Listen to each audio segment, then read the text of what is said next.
చిన్నప్పుడు డేసే బాగుండేవి కదా. నచ్చిన పని చేసేవాళ్ళం, నచ్చిన చోటుకు వెళ్ళేవాళ్ళం, నచ్చిన వాళ్ళతో ఆడుకునేవాళ్ళం, నచ్చిన వాళ్ళతో కట్టిఫ్ చెప్పేసేవాళ్ళం. కానీ ఇప్పుడు అలా లేదు.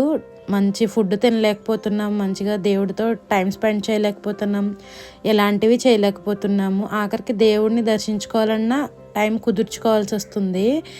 ఎంతైనా గోల్డెన్ డేస్ అంటారు కదా. నేను ఎందుకు ఇలా అంటున్నానంటే, నేను ఈ టెంపుల్కి అయితే నా 6th స్టాండర్డ్ అంటే ఆల్మోస్ట్ 2010 నుంచి అయితే రావడం స్టార్ట్ చేశాను.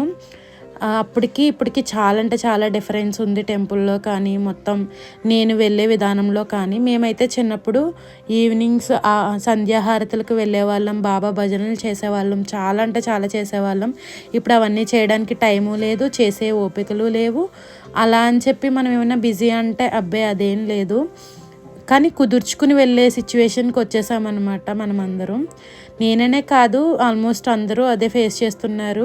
డేలో ఒక 15 మినిట్స్ కూడా దేవునికి కేటాయించాల్సి వస్తుంది. అంటే ఒకప్పటితో పోల్చుకుంటే ఇప్పటికి ఎంత డ్రాస్టిక్ చేంజో కదా. ఇక్కడైతే ఇవన్నీ ఉపాలయాలు అనమాట. రీసెంట్గానే కన్స్ట్రక్ట్ చేశారు, విగ్రహాలన్నీ ప్రతిష్ఠించారు, చాలా ఎక్స్టెండ్ చేశారు. టెంపుల్ అయితే చాలా బాగా డెవలప్ అయ్యింది. నేనైతే బయట అంతా అభిషేకం, శివయ్యకి అభిషేకం, అలానే మిగతా దేవుళ్ళ దగ్గర అయితే దర్శనం చేసేసుకున్న తర్వాత అయితే నేను దర్శనానికి లోపలికి వెళ్ళిపోయాను అనమాట. ఇది మాకు చిన్నప్పటి నుంచి అలవాటైన టెంపుల్ కాబట్టి మా చేతులతో మేమే పుష్పాలంకరణ అవి చేసుకుంటూ ఉంటాము. పంతులు గారు ఉన్నా లేకపోయినా సరే.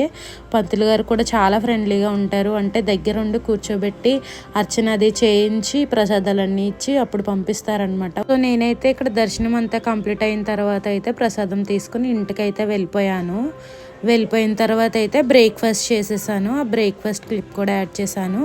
అంతే. ఈ వీడియో మళ్ళీ నెక్స్ట్ వీడియోతో కలుసుకుందాం. Until then bye bye, see you all in the next video.